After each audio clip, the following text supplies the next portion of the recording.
It is 4 years since 2 climate change adaptation initiatives, namely Africa Adaptation Programme AAP and Least Developed Countries Fund LDCF, were launched in 10 districts in Rwanda with activities to adapt and mitigate climate change as identified in the National Adaptation Programme Action (NAP).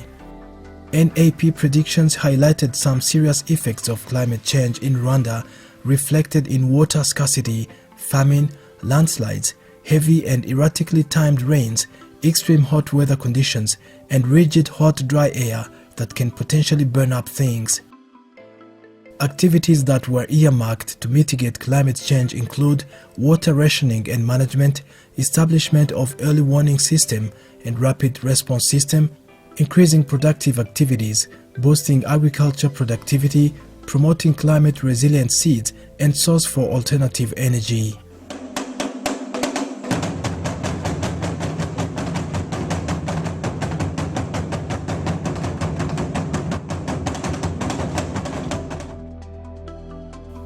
In the high elevations of the Western Province is where LDCF project chose to carry out its activities.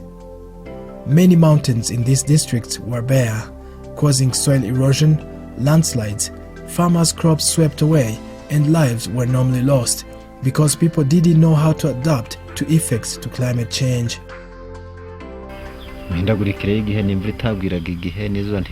Climate change causes unpredictable rains and sun and poor productivity of crops unlike in the past. When we first came here, we used to plant a sack of Irish potatoes and harvest 1 ton. Today, you plant 1 sack and harvest about 500 kilograms only. We used to apply manure. Personally, I wouldn't say that it is lack of fertilizers. It is just climate change, not lack of fertilizers. Climate change doesn't mean that the sun changed or the rainfall.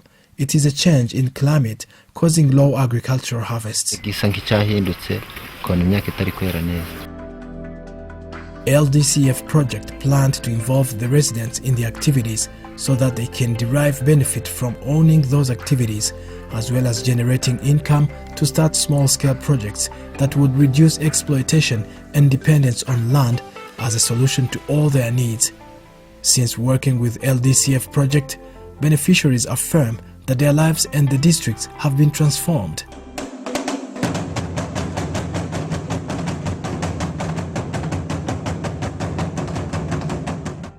Nyabihu district is a humid land.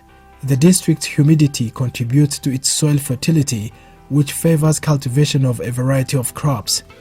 Residents in Nyabihu district are loyal to agriculture. However, they are hindered by the mountainous landscapes, which was bare and prone to soil erosion and landslides, which are some of the impacts of climate change.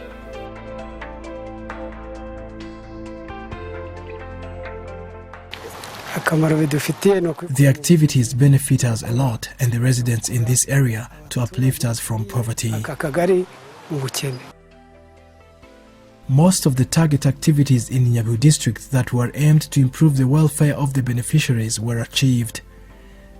Some of the activities include terraces to help the residents mitigate irregular heavy downpours that caused soil erosion and washed away crops. Before the terraces were cut, waters would wash away soils, but after getting terraces here, our soils are no longer carried away. They are preserved. We are not worried that heavy rains can erode the soils.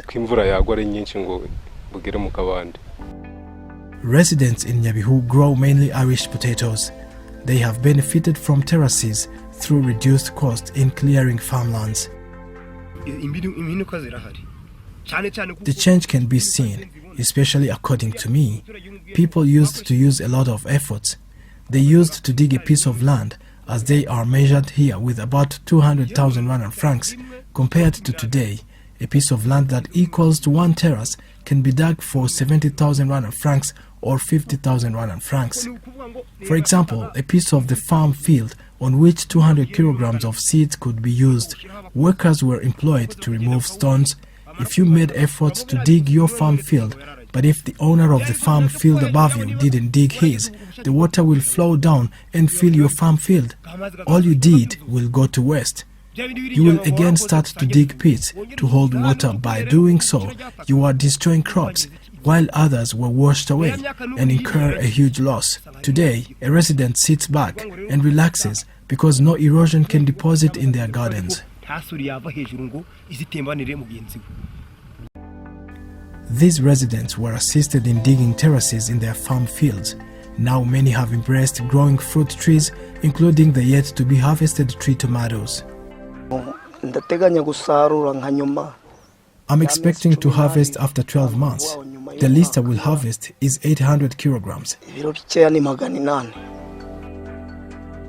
Other trees were planted on the land surface of 132 hectares, as well as along Nyamukongoro River and Lake Karago. My name is Mberabagabo Elizafan. I'm the president of the anti-soil erosion community at banks of Nyamukongoro River and Lake Karago. We worked on 132 hectares. At first, the residents didn't understand activities, but later we educated them and they understood. In 6 months we have carried out the activities. They have now owned them. The activities are interdependent. The grass they planted on the terraces will help in feeding animals, preventing them from loitering and keeping kraals as manure is generated. Lake Karago was part of the urgent resource that needed preservation and conservation because erosion soil would fill it. But today, the bare mountains have been conserved as they are no longer bare.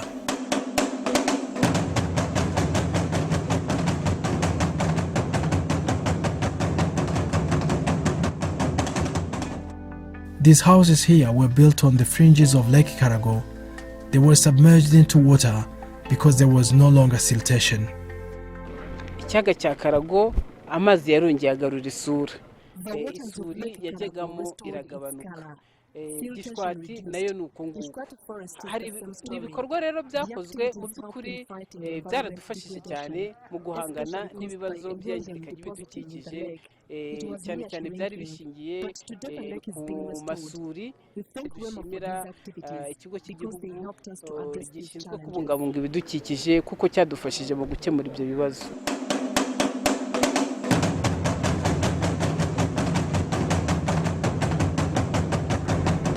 Nyiragikokora is an area in Nyabihu district. Here and 5 other sites is where beekeeping is carried out. The activity prevents residents from encroaching on Gishwati forest by cutting its trees, thus causing deforestation. We wanted to conserve Gishwati forest. They will never damage it again because we will be carrying out beekeeping. We will benefit from conserving Gishwati forest and we will sell the honey and get money. Beekeeping will boost productivity of bees as the world grapples with decreasing honey bee colony by 70% of the world's bee population. Poultry carried out by youth relocated from Gishwati forest is another income-generating activity that will help them wean from depending on tilling the land. Zatugirira akamaro kenshi. Kuko niba dusenye mu Gishwati ku mpamvu zo kurengera ibidukikije. None ngaha batuzaniye ubworozi tuzorera ahantu hatoya kandi muri uko gukorera ahantu hatoya ntabwo bizangiriza ibidukikije kandi n'ubuzima buzakomeza, ntabwo mbese ubuzima buzahagarara. Ku bijanye n'iyi fumbire iva mu nkoko. Concerning this manure, it is derived from chickens because we collected it after we had already planted the seeds. We hope to sell it and save the rest we would have collected to apply it in the gardens they gave us. The youth also planted mushrooms which don't require to be carried out on a large piece of land, yet very productive. Twasaruye ibiro 347 twari dufite amafaranga 4,034 ariko tugitangira twabaye n'imbogamizi twakoze kubona abantu babaga batari babimenya kubura isoko n'ubumenyi buke wenda kubitera isoko bune twagiye tubimenya nta kibazo.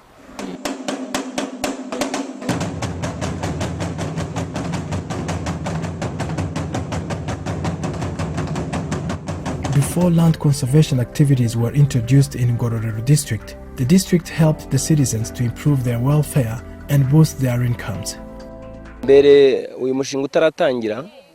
Before this project came, especially during dry seasons, we would be jobless. During that time, some able-bodied people could do casual labor in Kibungo and in neighboring Uganda and elsewhere. During this dry season, I didn't go anywhere. I worked for this project because I had got work near my home. I was delighted. Many trees have been planted in Ngororero district.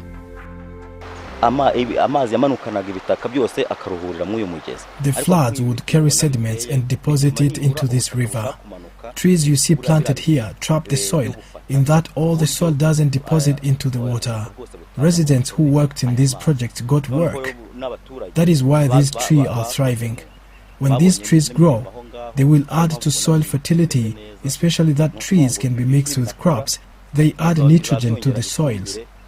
Another thing, residents will get trees supporting creeping beans, and the third vital benefit, they will help us fight soil eroded from the hills. This activity was the most basic in tackling climate change. Sometimes, we would experience dry spells because of desert conditions, and the rains would disappear with no justification. But now, we receive reliable rainfall thanks to all these trees planted. There is also grazing grass. The activity was significant to the residents and the country in general.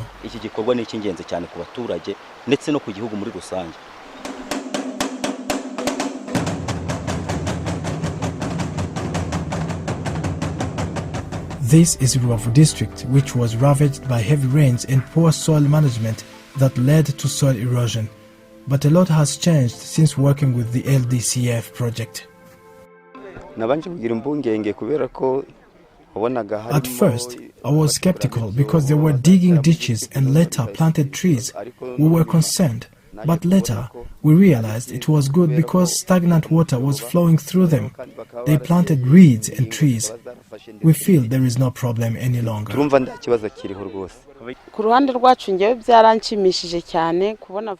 On my part, I was happy to see avocado trees at home. It is good. The children will eat them, me and the visitors, because we planted many. We will sell them and buy a sheep.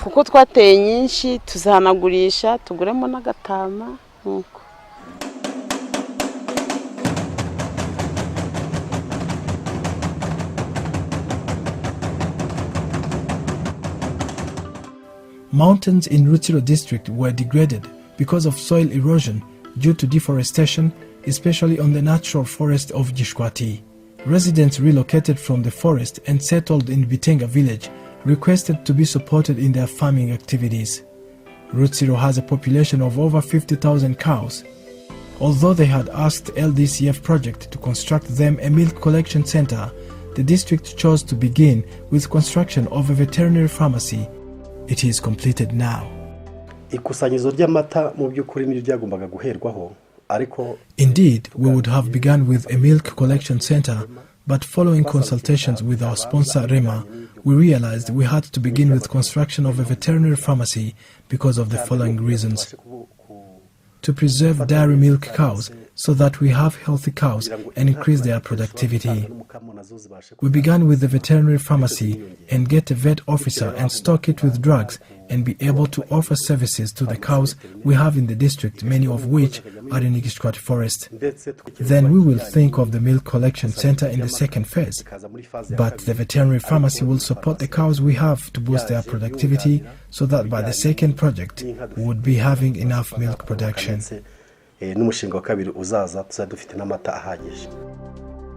AAP project concluded its activities in pilot districts of Kayonza, Kirehe, Gatsibo, Nyamagabe, Bugesera and Rulindo. It however continued an activity which is now winding up. It aimed to support innovative technologies in agriculture.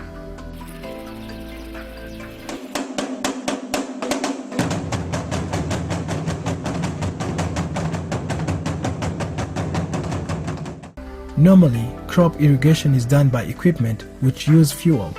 However, this one uses solar power installed in partnership with Rwanda Environment Management Authority and Rwanda Agriculture Board. This advanced irrigation system is the first time it has been used in Rwanda. While coming up with the project, we began at the district, which referred us to a place called Ndego, and we were informed about the challenges of the area, including erratic rainfall, which we knew about. But the most serious setback, we were told, was that during absence of rains, residents here don't get food and decide to drift from their homes. We thought of something that would help address the issue to keep residents in their areas, because we were told that during a good season, the farmers can harvest enough to supply the whole district. It is against this backdrop that we thought, since they have water owing to the presence of many lakes in the district, we devised a project to pump up water from those lakes using pumping machines that use solar energy, because the panels can be used for as long as 20 years without doing any maintenance, no electricity, no fuel to emit pollutants in the atmosphere, which causes climate change. We realized we can do a prototype project to pump up water from lakes to irrigate crops for a long period of time that the Ministry of Agriculture and Animal Resources, as well as Rwanda Agricultural Board, can develop into a bigger one to enable farmers in this sector to feed other sectors, because the soils here are very productive.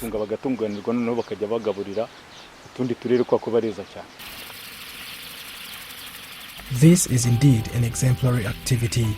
Some farmers here affirm that it's been very beneficial because they plant even during unusual seasons in this district that experiences dry spells all year round, and when it rains, the downpour destroys crops.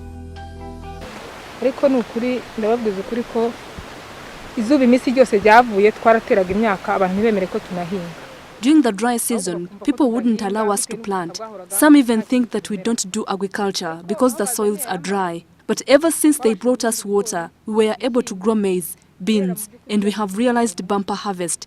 Personally, I observed a bean I had planted which produced 100 green beans.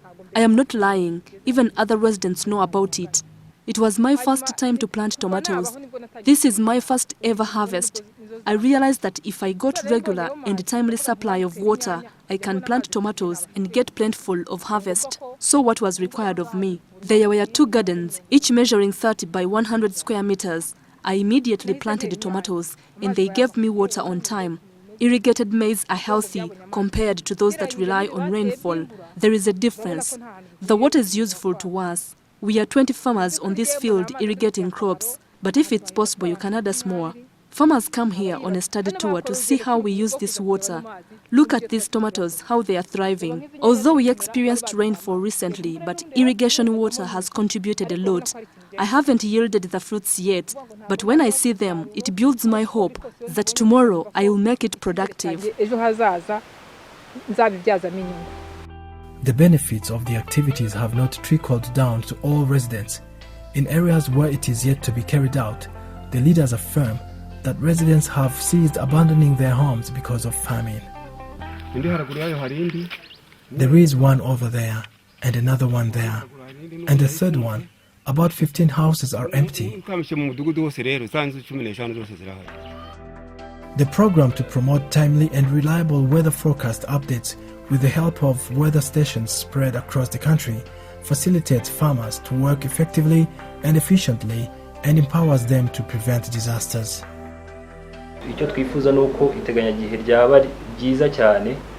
What we wish to see is accurate weather forecast so that the residents receive reliable information to facilitate them to carry out profitable agriculture activities and to increase productivity so that there are no losses caused by poor weather. This will help the country if the productivity is good. The country develops and the residents in general. It is an understandable issue concerning disaster. There has to be preparedness. The project aimed to reduce vulnerability to climate change. That is to say, the information we will provide will facilitate farmers to be better prepared. If the heavy rains are destructive to the agriculture activities or infrastructure, how better can we respond to them in case of such occurrences? We trained them in partnership with the Ministry of Disaster Management and Refugee Affairs for them to know when information reaches them, how do they prepare? How long does it take to execute measures in light of disasters? mu gihe ibyo biza byagaragaye. Grassroots leaders who were trained affirm that they are now better placed to protect the people they lead from disasters upon receiving information on weather forecast.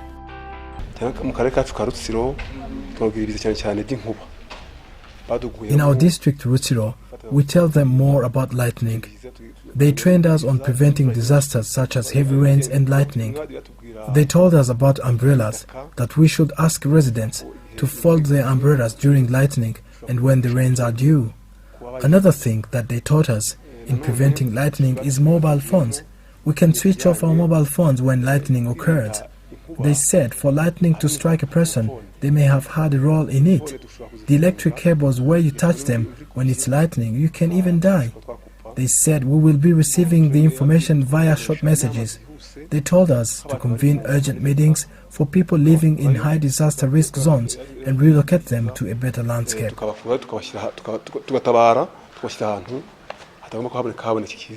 They now understand the significance of the weather forecast updates to their agriculture activities. It helps us to know the farming season. We get to know that in such and such months we have much rains and plant crops on mountains, or when the rains are reducing, so we can grow the crops in lowland areas where our crops cannot be destroyed. LDCF and AAP projects supported Rwanda in building the capacity of Rwandans to build resilience aimed at mitigating and adapting to effects of climate change without affecting lives. In a bid to review past achievements, assessment was low level of vulnerability to disaster and climate change reduced in LDCF Palo districts of Ngororero, Rubavu, Rutsiro and Nyabihu. In the first stage, assessment was made on the exposure. The exposure measures how residents are affected by changes in temperature, rainfall, drought episodes, as well as flooding. In the second stage, the assessment focused on the sensitivity. Sensitivity is related to the impact of the soil erosion and landslides, soil fertility, change in natural environment, dependency level, irrigation and livelihood sources. In the third stage, the assessment evaluates how information on climate change facilitates people to deal with its effects. All this indicated that vulnerability to climate change decreased by 37%. twakoze uko dushoboye kugira ngo dufashe abanyarwanda mu rwego rwo guhangana. Did everything possible to help Rwandans in mitigating and adapting to climate change. As you have seen, various activities were carried out in districts. We trained, we gave out climate change measuring equipment. There are tangible activities we carried out in the districts. I hope you see them. Since the unveiling of the project in 2011 to date, it is evident that we have reduced the vulnerability to climate change up to at least 40%, showing that if we continue at this pace, Rwandans will mitigate and adapt to climate change. n'imihindagurikire y'ibihe ariko bashobora guhangana nayo. LDCF and AAP activities yielded commendable progress in building the resilience of Rwandans towards climate change. The activities left behind will continue to help citizens to build their families and the country in general. It also increased the experience of development partners, which they will use to help other countries to come up with projects in building a climate change resilient community.